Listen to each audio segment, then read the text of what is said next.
तुमच्या घरी कालनिर्णय असेलच, पण तुम्हाला माहिती आहे का की हे साम्राज्य उभं करणारा माणूस फक्त 10वी पास होता. हो, जयंत साळगावकर. मुंबईत आल्यावर सुरुवातीला त्यांनी लॉटरीचा धंदा केला. तो फेल गेला. मग वर्तमानपत्रात शब्दकोडी बनवली. पण खरं मॅजिक झालं 1973 मध्ये. त्यावेळी कॅलेंडर म्हणजे काय की फक्त तारखा, आणि तेही बँकेत किंवा दुकानात फुकट मिळायचं.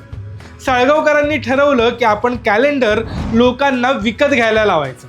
लोक त्यांच्या तोंडावर हसले. लोक म्हणायचे, अरे फुकट मिळणाऱ्या गोष्टीसाठी कोण पैसे देणार. पण इथेच त्यांची मास्टर स्ट्रोक आयडिया आली.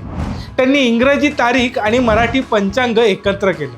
आणि सर्वात महत्त्वाचं म्हणजे कॅलेंडरच्या पाठीमागं जागा रिकामी सोडण्याऐवजी तिथं रेसिपीज आणि रेल्वे टाईम टेबल आणि आरोग्य टिप्स छापल्या.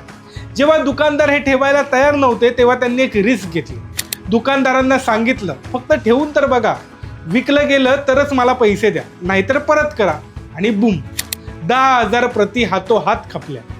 एका 10वी पास माणसानं इंटरनेटच्या कितीतरी वर्ष आधी घरोघरी गुगल पोचवलं होतं. आज आपल्या खिशात स्मार्टफोन किंवा गुगल कॅलेंडर असतानाही सण किंवा सुट्टी बघायला आपली नजर भिंतीवरच्या कालनिर्णयाकडेच का वळते? कमेंटमध्ये नक्की सांगा. आणि अशाच इन्साइटफुल गोष्टी जाणून घेण्यासाठी आमच्या व्हायरल कारभारला फॉलो आणि सबस्क्राईब करायला विसरू नका.